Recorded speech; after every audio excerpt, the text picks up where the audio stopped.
suggested recommendations to Ethiopia for its review.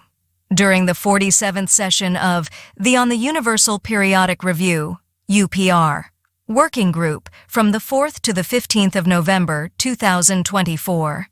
Key Amnesty International documents on Ethiopia for reference. Amnesty International and Human Rights. Watch research on crimes against humanity and ethnic cleansing in Ethiopia's Western Tigray zone, April 2022. Amnesty International. Research on the Axum Massacre, February 2021. Amnesty International. Research on rape, sexual slavery, extrajudicial executions, and pillage in Tigray region, September 2023. Amnesty International. Research on extrajudicial executions in Bahir Dar, February 2024. Amnesty International. Research on the summary killings, rape and looting in Amhara, February 2022. Amnesty International. Gang rape, looting, and physical assaults in the Amhara region, November 2021. Amnesty International. Report on rape and sexual violence in the conflict in Tigray, August 2021. Amnesty International. Report on violations by Ethiopian security forces in Amhara and Oromia, May 2020. Amnesty International. Public statement on state's failure to continue UN accountability mechanism, October 2023. Amnesty International. Report on Meta's contribution to human rights abuses in northern Ethiopia, October 2023. Freedom of Expression and Protection of Human Rights Defenders, HRDs. Urgently amend and enforce laws protecting freedom of expression, association, and peaceful assembly in strict compliance with international human rights standards. This includes removing restrictive provisions within the Anti-Terrorism Proclamation and the Civil Society Organizations, CSO Proclamation, which have been used to suppress dissent and limit civic space. Take immediate and decisive action to ensure law enforcement and security forces stop the arbitrary arrests, detentions, and harassment of media professionals, human rights defenders, and civil society actors. Immediately restore and guarantee continuous, uninterrupted access to the Internet across the country, end deploying Internet shutdowns as a tool to control information or suppress dissent, as they constitute a violation of the public's right to information and freedom of expression. Cease reprisals against human rights defenders who engage with treaty body mechanisms on human rights issues, including through transnational harassment, accountability for crimes under international law.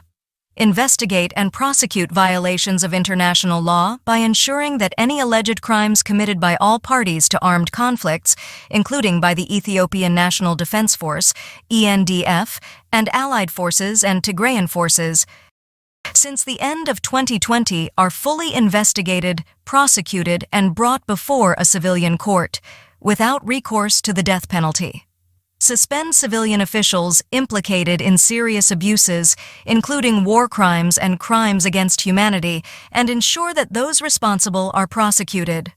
Refrain from granting amnesties for serious international crimes, including gross violations of human rights and breaches of international humanitarian law. Align the ongoing transitional justice policy with Ethiopia's international legal obligations to guarantee accountability, justice, reparations, and guarantees of non-repetition. Conflict-related sexual violence. Issue an immediate and public order to Ethiopian armed and security forces prohibiting sexual violence. Ensure that the Eritrean Defense Forces, EDF, publicly issue orders to soldiers in Ethiopia prohibiting conflict-related sexual violence. Ensure full cooperation from the EDF and other relevant Eritrean authorities with investigations into rape, sexual slavery, and other forms of sexual violence perpetrated by the EDF in Tigray. Ensure prompt, effective, independent, impartial, and transparent investigations into sexual violence committed by the ENDF and other forces in the context of armed conflict since 2020. Ensure prioritized access to sexual and reproductive health care services for survivors of conflict-related sexual violence. Ensure that survivors of rape and other forms of sexual violence are included in government decision-making processes that affect them, including in the ongoing transitional justice process. Respond favorably and without further delay to requests for country visits by the UN Special Rapporteur on torture and other cruel, inhuman, or degrading treatment or punishment, and the UN Special Rapporteur on the promotion of truth, justice, reparation, and guarantees of non-recurrence. Thank you. The whole world is transfixed by the humanitarian disaster in Ukraine, but 500,000 people have died in northern Ethiopia. As you note in your testimony, the majority of those facing famine-like conditions in northern Ethiopia, and 90% of Tigray's population needs humanitarian assistance. Right now, maybe 3 to 5% of the amount of food that's needed is being allowed in. And this is not because humanitarian organizations don't have the food and the capacity. It's because the Ethiopian government lets only a few percent in, and the Eritrean government lets nothing in. Back in December, the Assistant Secretary for African Affairs, Molly Fee, testified before our committee that the State Department had decided to refrain at the current moment from making a public determination on atrocities, human rights, but most significantly, whether this is a genocide or an attempted genocide. Just last month, Secretary Blinken was sitting where you are now, and he testified that a legal determination will in fact be made on those issues by the State Department. It may not be your exact portfolio, but there's very few people in America who have your background. In your testimony, you say that addressing these atrocities in Ethiopia is a major top priority. If you have a government, or in this case two governments, deliberately starving hundreds of thousands of civilians to death, does that constitute a genocide or attempted genocide? Thank you, Congressman. Obviously, in my past life, this is a question, questions of what constitutes a genocide or how courts have adjudicated that over time is something I've studied a lot. But as you noted, it is not something as U.S. aid administrator that I'm involved in terms of making that determination, and you have raised it with Secretary Blinken. I believe he's given you the assurance that that determination will come. I don't think the question of again, whether one is using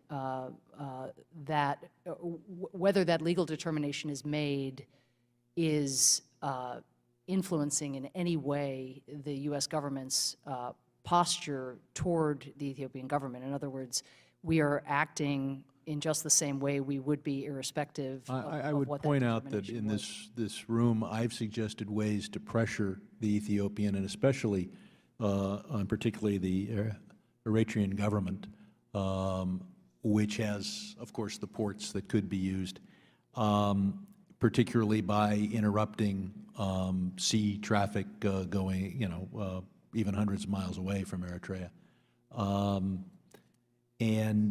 So I think a determination of genocide would spur our administration to do more than simply send harsh letters to Addis Ababa and Asmara. You visited the refugee camp in Sudan, where Tigrayan refugees are also hungry. Are we going to increase our aid to those refugees? Well, we are, as part of the broader package of assistance that we hope is going to be voted on by the Senate, we are able now to have additional humanitarian assistance to meet global needs that are profound. And just to come back to where you started, you do have 1 million people facing famine in Ethiopia by the end of June. I mean, we're past mid-May. This is upon us, and that includes 700,000 people in Tigray. So, I think the pressure by the United States has been a belated but an important factor in why The number of trucks that have gotten into Tigray in recent days has increased. We got 320 trucks in this past week.